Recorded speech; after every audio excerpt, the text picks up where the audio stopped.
All right, we're back. Let's talk about something a little less depressing, a little nerdier. A little nerdier? Oh, I've got nerdy. Well, Do you have nerdy? I had a thing. Go, baby. I mean, it's not a news thing. It's just I've been playing Sekiro a lot, and I just wanted to share my thoughts. Oh, cool. Okay. Because we did the one video. Yeah, it looks like really fun. It is and it isn't. Okay. So there's actually, you know what? I guess there is a bit of a news angle here. So I don't know if you've seen this, but Sekiro has actually been very newsworthy currently. Okay, no, I haven't been following.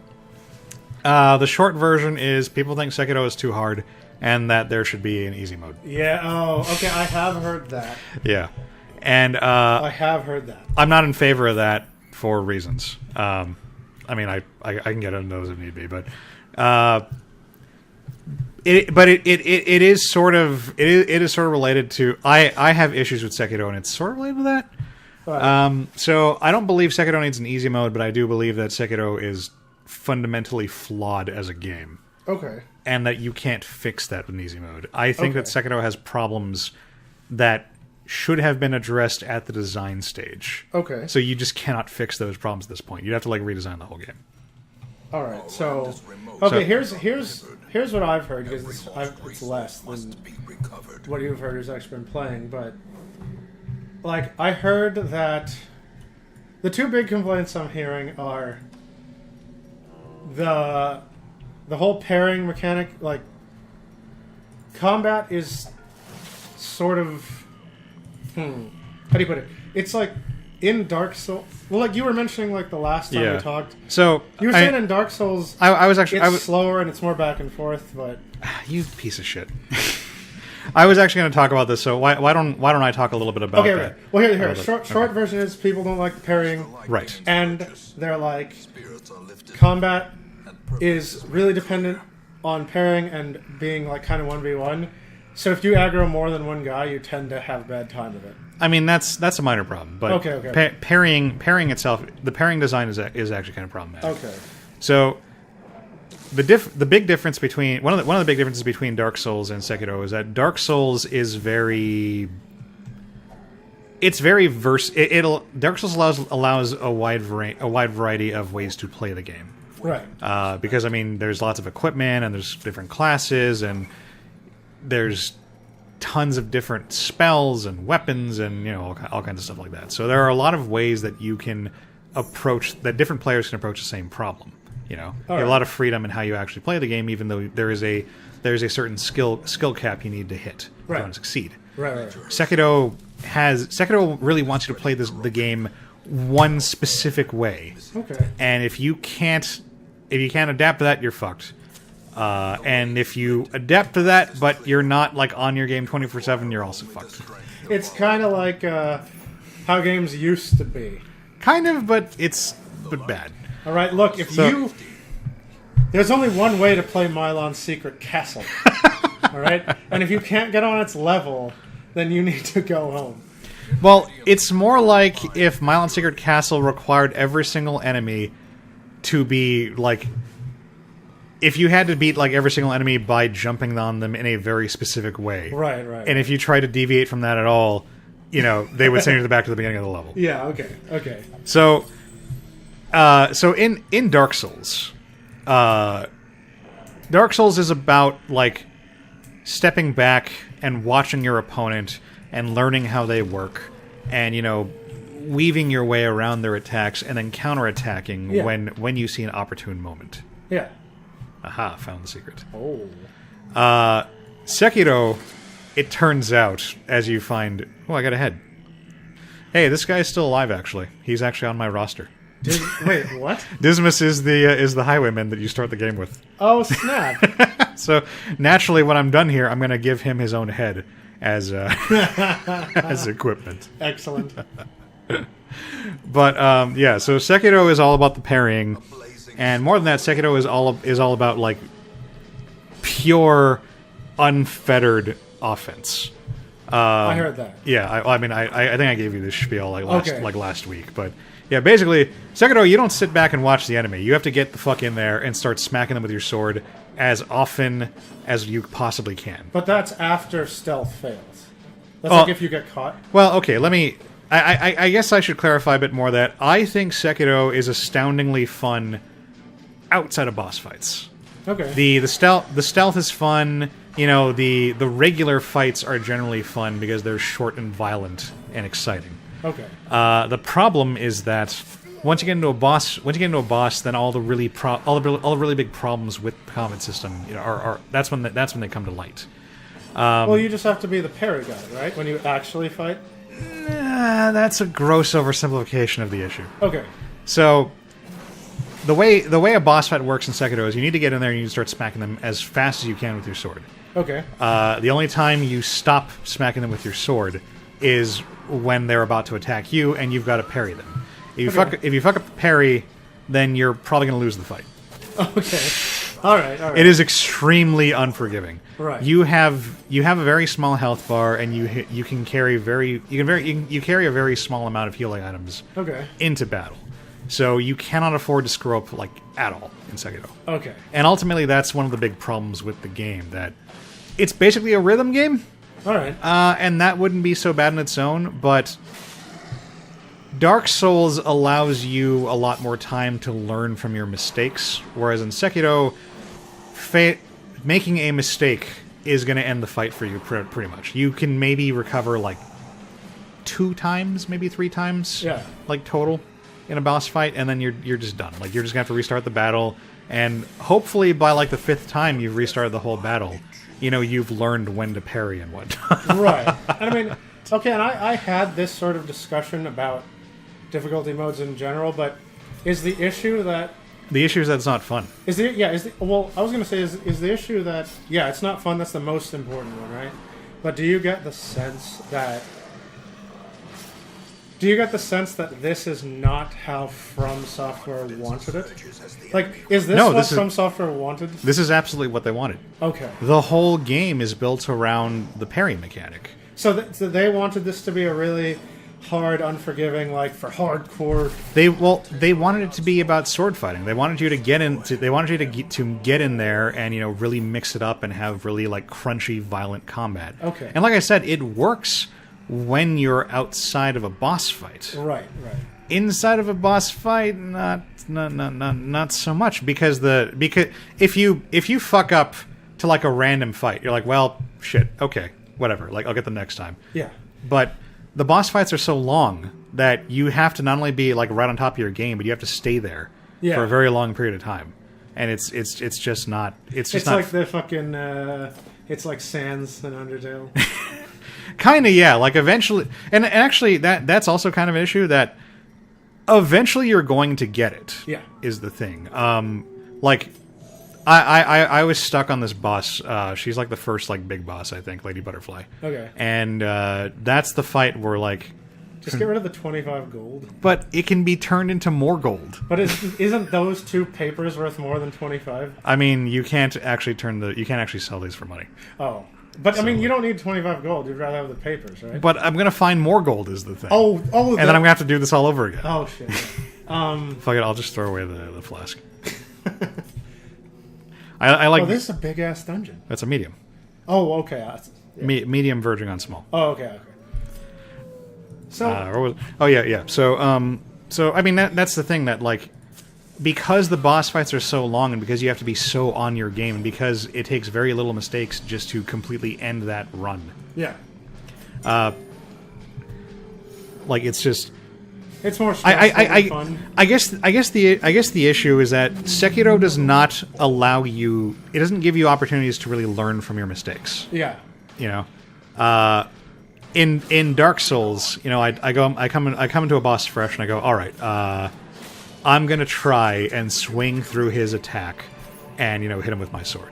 Yeah. And I do that, and it turns out that he also, like, swings his shield, like, a second after he does his attack. And then you go, oh, so he punishes you for trying to do that. And I go, okay, well, all right, so maybe what I need to do instead is I need to try, like, rolling backwards, you know, and then after he does the shield, I punish him for that. Like, and you have... The combat is slow enough that you can make these observations, these decisions, and you have healing items, and you have multiple kinds of healing items, and you have healing spells and stuff, and you can you can and you have a big enough health bar, which you can also pump up, yourself. Yeah. So that gives you time to try out all these different things. And if the weapons if the weapon you're using isn't working for you, you can try a different weapon. You can try spells. You can try a bow and arrow. There's a lot of different ways to approach that combat. But this particular boss fight, as far as I could tell, the only real solution for this was just getting good. I just have to know, all right, so I'm going to hit her with my sword 5 times, and then I see the spark, and I know she's coming, and okay, I see her leg is going up. That means that, I need to wait like a heartbeat, and then she's going to try and, and hit me with the axe kick. Yeah. All right, good, I dodged that. Oh, no, she's not going for the axe kick. Instead, she's going to jump up on the wall and throw her daggers at me. And, well, now I've got to run away because I can't counterattack her when the daggers are there. It's so specific. Yeah. Now, I can probably beat that boss fight with my eyes closed, but it took me 30 tries to suss out all the dumb little things she can do. And because once you fuck up 3 times, you're done. It really does sound like people doing the Sans fight. I guess so. And then also for that particular fight, it's especially annoying because I think a lot of people are complaining about this because she has a secret second life. Really? Yeah. Well, that's like a phase 2. It is, but up until this point, you saw how every enemy has the death blow indicator. Yeah. And I think I explained to you that you have to. Those tell you how many death blows you need to do on the enemy to kill them. So Lady Butterfly has one of those. So you're like, all right, I'm getting her. Oh. Yes, she's dead. Ha! And then another one Fuck appears. you. Well, no. You beat her, and you're like, all right, fuck you, bitch. Oh, good. Wait a second. Why is this boss fight still going? Why haven't I gotten the Shinobi execute message? And then there's a 30-second window where you're allowed to stew in your victory. Huh. And then she's like, oh, by the way, I'm back. And then her health bar comes back, and you're like, no! And then she has the much harder second phase of the fight. So here's what I'm getting. That Sekiro is the Dark Souls of Dark Souls. It's really more like the Dark Souls of Tenchu. Oh, okay. Because Dark Souls doesn't play. It plays so differently from Dark Souls. It looks like Dark Souls. It smells like Dark Souls. It feels like Dark Souls. But it doesn't really play like Dark Souls is the issue. And I mean that's not bad on its own. But yeah. I'm not complaining it's not like Dark Souls. I'm complaining that I believe that Sekiro is fundamentally flawed. Right. Because of how it's very determined that no, you have to play the game our way. Yeah. Or you can't play at all. See, now on the one hand, right, part of me doesn't like that because I mean, I know the rebuttal to that is obviously going to be, well, you just need to get good at the way they want you to play the game. I hate that. I never like the get good argument. I mean, it doesn't hold water if the gameplay isn't fundamentally flawed in and of itself. I mean, I get the point that From wanted this to be this way, but if people don't like it, people don't like it. Yeah, exactly. But for me, a part of me goes, okay, and this just, I was gonna say it stems from my ability to just play anything, but I don't think that's true, because my first reaction is, okay, that's bad. You made your game too annoying to play. But then, another part of me has a weird nostalgic pang. Because then, the child in me, the 10-year-old in me goes, oh man, remember when that's how games used to be? And when I would just, it's like we always harp on about getting the one game from Blockbuster. Right. Yeah. And there was a lot of bad games back when we were kids. Right. But I would just get the game. And these old games, okay, people that didn't play retro games were hard as fuck. Right. Okay? But there was the one way to beat it. And as a kid with no internet, I just had to smash my head against it. Until I memorized that shit. And I realize we've come further than that. But, so I agree with you, it's bad. But then a part of me just goes, well, it's been a while since I played a hard-ass game. I don't condone it. I think it's bad. I think that... Well, the issue is not that the game is hard. The issue that the game isn't fun. Yeah, and those are two entirely different things. Because there were games back in the day that I played where they just weren't fun to play. Yeah. And we just took it back to the Blockbuster. Yeah, that's the thing.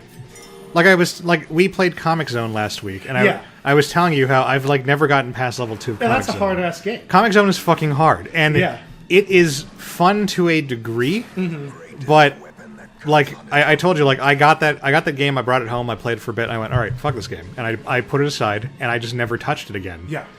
Until I never touched it until we took it back to the store because it wasn't fun. It wasn't worthwhile for me to learn how to get good at the game. Yeah. And so that's also why I think it's dumb that people are demanding that From Software put it in easy mode, because easy mode isn't going to change the problem with the game that it's not fun. Yeah. I don't believe that everybody has a right to see the end of a game just because they bought it. Right. But I do believe that you're kind of entitled to have a good time with the game. So here's my real thoughts on the issue is I don't think it solves anything to complain at From to put on easy mode, because when they released a game, when a dev releases a game, they release it theoretically how they want it. And if that's how they wanted the game to be, and they're happy with it, just leave it alone. And if you don't like it, just don't play it. And if not a lot of people plays their game, then maybe they'll be like, okay, we'll learn from this, I guess. but yeah, complaining that they need to put it in easy mode when From is one of the few developers left that just makes games how they want it and doesn't put money making first, accessibility to the basest of demographics first. They're still a dev with integrity. So, yeah, just, I don't know, play it, but cheat it, or whatever, but don't prattle on about, oh my god, easy mode. I don't know. Well, see, it's kind of funny you mention that, because I got so fed up with Lady Butterfly that I decided to do a little experiment. Yeah. So I grabbed a trainer and I didn't make myself invincible, but I gave myself infinite Estus Flask essentially, just so that I would, and because of that, I still had to play it like Dark Souls in that I still had to find opportunities where I could heal myself. Right. Without just having her capitalize on that and end the fight. Yeah. But because she couldn't just end me with 3 moves and force me to restart the entire fight. Yeah. I was able to practice on her enough that I was able to learn how the dumb fight works. Right. And because I was able to get enough practice, because the fight went on long, I was able to get practice. I learned how to fight her, and I was able to succeed after that. I didn't even need to heal after a point because I had just learned all the patterns and everything. But that only happened because I changed the way the game's not supposed to work that way. You're supposed to run all the way back to her and get 3 more fuck up chances. Right. So by artificially extending the fight, I was able to make it a lot more bearable for myself. Yeah, and the thing is too is we live in a time where you can make your game fun to you.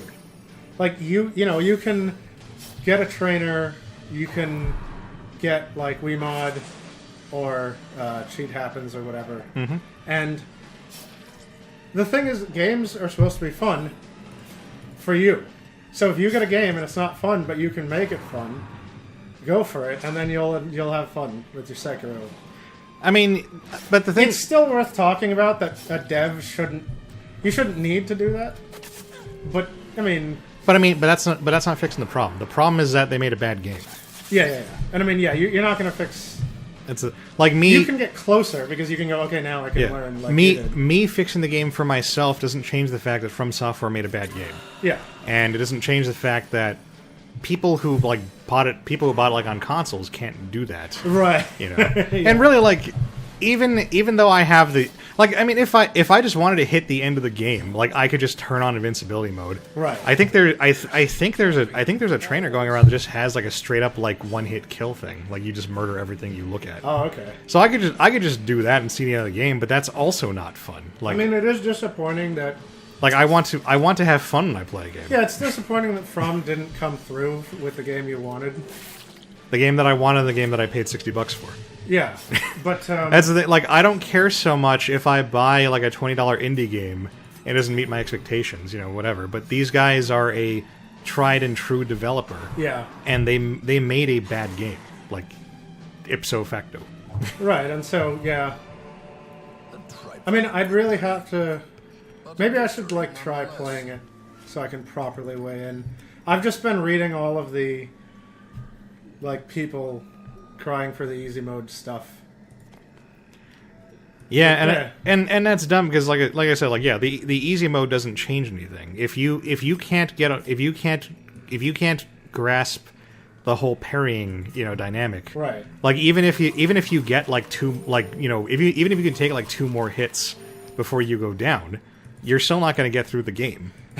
You know what it's like too? It's kind of like I think the game series that exemplifies this best, other than the Sans fight and Undertale, is This guy got a disease from kicking over the gravestone. yeah, the AIDS were under there. I feel like that's sort of how Punch Out, the Punch Out games play. Ah, shit! I think I needed to bring more shovels. Oh yeah, you're only halfway through. Well, I'm out of shovels now. That's what I mean. And You're yeah, only there's halfway- you ran out halfway through. there's all that map left to go through. But yeah, in Punch Out, you know, go check out like our one Punch Out video we did. But Punch Out is very much a game of Well, I mean, we're gonna do more of that. yeah, I hope. right. No, I mean, but for now, you know, and Punch Out is very much a game of here's a guy I've never seen before. I have no idea what to do, and he just beats the crap out of you. And then you fight him again, and each time he just beats you, you know, into one less inch of your life. And then you beat him again, and it's one less inch of your life until eventually you're freaking bobbing and weaving. You know, you float like a butterfly and sting like a bee. Yeah, but the thing is that Sekiro is more like the Mike Tyson fight, Yeah, where you just wrecked. he comes at you like right out the gate, and if you don't immediately dodge, like the second the fight starts, you're just done. Yeah. And then if you don't dodge the other like 18 punches, you're just done. Yeah, it's like yeah. If you miss any of those dodges, you're done. Yeah, pretty like much. that's basically every boss fight in Sekiro. It's hardcore trial by fire memorization. Exactly. And Yeah. so it's cool. It's fine in Punch Out because it's just that one fight. Yeah, it's just short. Like you know? just get to it. Yeah. Like even the hard guys, you know, even like Super Macho Man and stuff. Yeah. Like you have time to learn how they work. Yeah. You know, and Yeah, you, yeah. you have a nice good chance to figure out how to win each individual fight. You do not have the proper opportunity to learn how to do that in Sekiro. Right. And I mean, yeah, that's essentially what I proved with my little experiment there. Yeah. That And once so- I kept the fight from ending, you know, the second I screwed up, you know, I was able to get good at it. Yeah. So, I guess, you know, From had to fuck up eventually. Like nobody's perfect. Nobody's perfect, but it's funny to me because I was so confident that From was going to nail this. I was constantly making jokes about, oh man, like fucking I think it was Koei Tecmo who made Neo. Like, man, Koei Tecmo put out Neo and it was just all right, but now From Software is going to put out Now their the own. real guys are now we have the real Japan Souls. Yeah. And Sekiro is just going to like bury them. And honestly, between the two, I would actually have to recommend Neo. Okay. Like every time. Like Neo plays like Dark Souls, which I mean is not the reason why it's good, technically, Right. but it also kind of is. I just mean that Neo is actually fun to play. Yeah. I'm not saying that Dark Souls is the only type of third person like hardcore action game. Just Yeah. that because Neo is aping an established formula, Neo is actually fun to play. Yeah, I mean, if it ain't broke, don't fix it. So, I mean, yeah, fucking Square Enix has been failing to learn that for some time. oh Man, did you see that they're porting like every like shitty Final Fantasy I was gonna onto say, the Switch now? Speaking of Squeenix, I didn't see about the Switch thing, but Squeenix is really going with if it ain't broke, don't fix it, or even if it is broke, don't fix it, and release the HD remaster. Yeah. Because they're releasing Final Fantasy X and X-2 HD And Final Fantasy 12. remaster. Oh, and 12 too. I think they might be doing 13 also. Well, I could have sworn I saw something about 13. Okay. But I know they're doing, because I saw I was watching YouTube the other day and an ad came up for Final Fantasy 12 and I was like, what are they selling for Final Fantasy 12? Like 12 has been over forever. Like, and they've already done the HD remake. So I sat there and I watched the whole like 5-minute ad because I was just really curious like what this ad was specifically for. Like, what are you selling? Yeah. Yeah. And then they're like, Final Fantasy 12 on Nintendo Switch and Xbox One. And I'm like, oh, good. So now, the one person in the world who still hasn't played Final Fantasy 12 and still wants to Yeah. can now play it. Because everybody who cares has played it already. Man, Am I out of... Oh, I'm out of torches. Uh-oh. Oh, this is bad. No, you're almost done. I'm so close. You're almost done. You're only going to have to do, like, the last 2 rooms in the dark. Like, the goal of this is to gather the 3 medicines, and apparently they're all, like, over here. I've only gotten 1. I've only gotten... I mean, unless I've stupidly, like, missed one. Don't worry. Only the last 2 rooms are going to be dark and scary. What was I going to say? No. There's a fight and it's dark out. I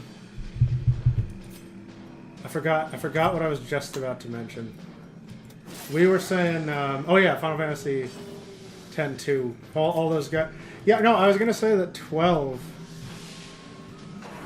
I still remember 12 sort of fondly because. Really?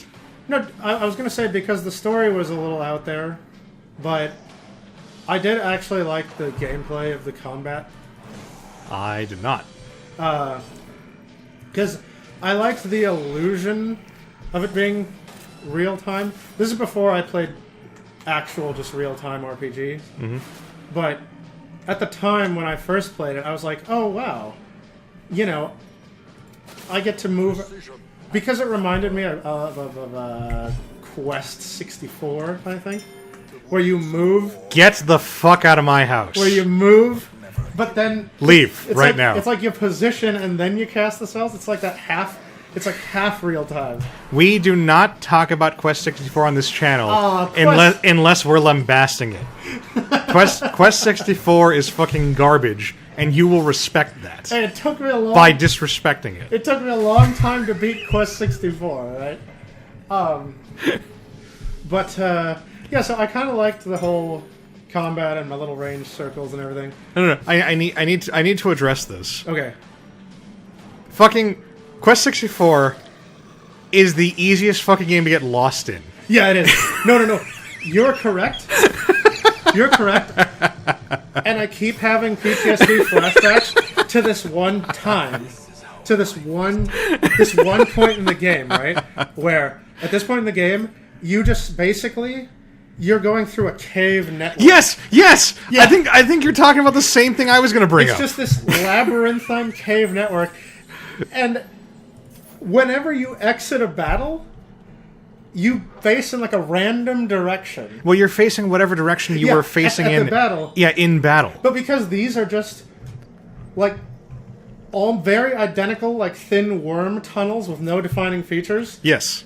When you come out of the battle, you just think you're still facing forward. Yeah. And the behind you of the tunnel looks the same as forward. Like, it would have been great if they put little rocks occasionally, so you're I was going towards the big rock. If they had put literally anything. Yeah, anything on the walls.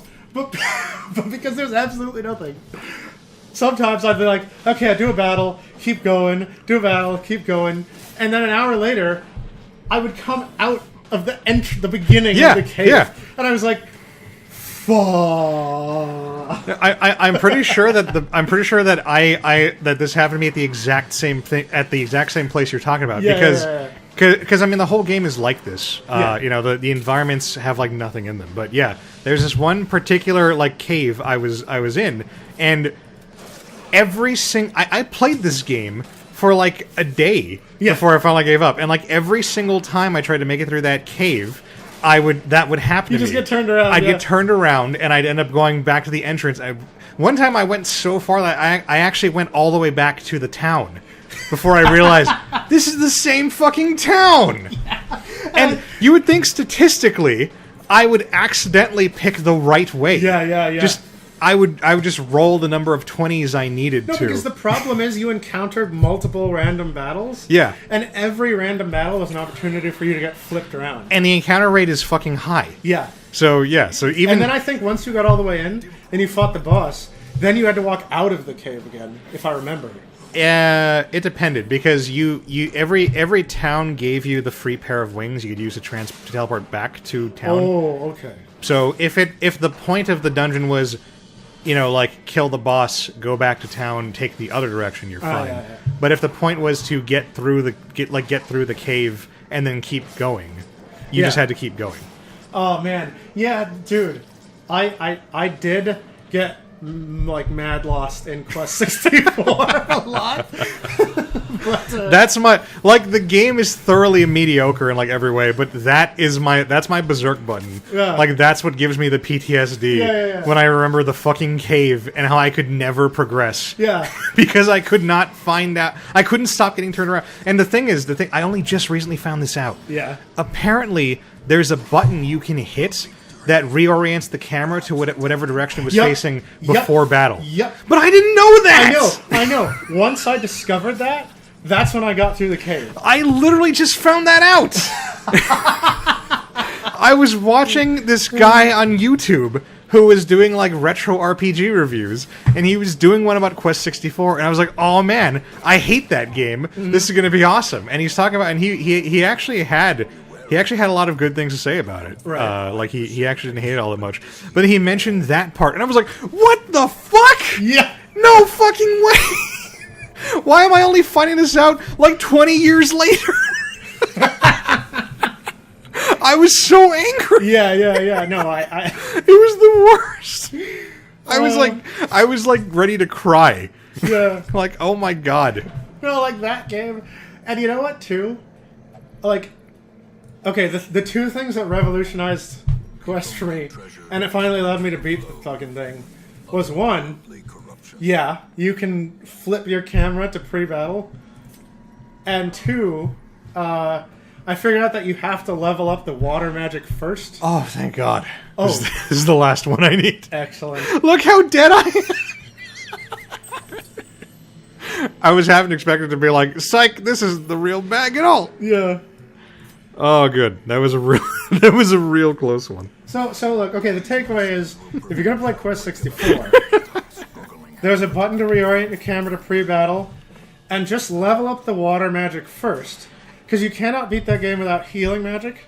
Actually, I mean, and I didn't know this, but according to that guy, the real way you break the game is apparently you just level up Earth magic. Really? Because apparently when you get Earth magic high enough, like not even that high, like just high enough, you get a spell that completely makes you immune to magic, to all magic damage. Really? Yeah. Oh, wait, no, yeah, I think you're right.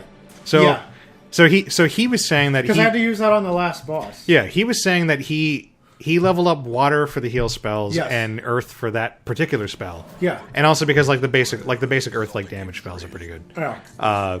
So because of that, the magic damage, he could not be hurt by magic damage, and it lasts like multiple turns. Yeah. And so all he was vulnerable to was physical damage, and the physical damage he could just heal up with regular old heal spells. Yeah. And because of that, it just became a battle of attrition. Right. Whenever the AI would use magic damage on him, he just had a free turn essentially. Yeah. But anyway, so that was all a tangent, right? I was gonna say it had to be said. I was gonna say Final Fantasy 2. Yeah, no, it did. Quest 64, like. I kind of love, like, nostalgia-ing back to that game. No. That was like an RPG I played so long ago.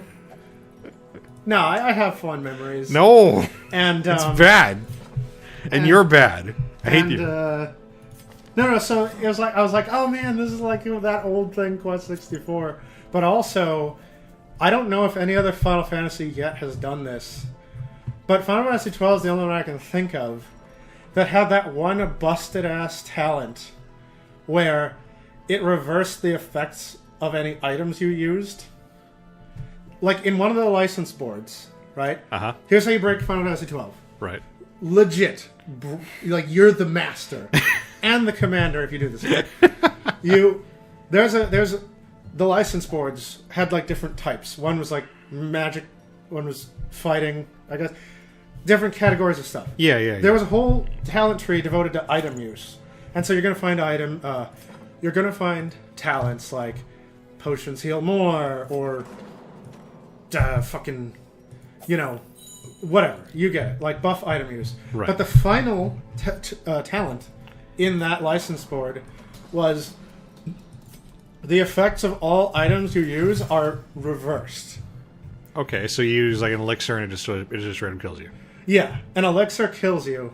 Like a Phoenix Down murders you. A potion hurts you for the amount that it would heal. Okay. The idea is that if you build your character this way, they can sort of, I guess, be that sort of alchemist that throws the flasks, at the enemies. So you can use your mega potions on enemies and hurt them a lot. Right. Or you can use elixirs. But here's the thing, okay? It also reversed the effect of the remedy item, which normally cures all status effects. Right. So now remedy inflicts all status effects. Oh, okay. So here comes the boss, and you're just like, remedy, and then the boss is like, blind, poisoned, fucking stunned, berserked, like fucking wow, everything. Wow. And it was just such a death blow, because just the fact that you get the combination of berserk and blind alone. Berserk being they can only attack. They can only auto attack, but they get enhanced physical strength. Oh, yeah. But guess what? They're blind, so they miss physical attacks. Ah, okay. And then they're poisoned, so they're taking the damage. And, so you just use a remedy, and then all these things above the boss would just go pew, pew, pew, pew. They'd get this long list of status effects, and then you just clown on them. And that was so much fun that it made me just, like, fondly remember that game forever. Okay, so you like the game for being bad. No, it was great. You like the game for being bad. Like, it's a lot of fun if you... Like, Final Fantasy VI has a lot of has a lot of unintentional dumb shit like that because of all the rampant bugs. But Final Fantasy VI is a good game, so it's fun to break the game. Final Fantasy 12 is just awful. Anyway, we're over time. So okay, we'll see you guys. Core 64 sucks. Yeah. Okay.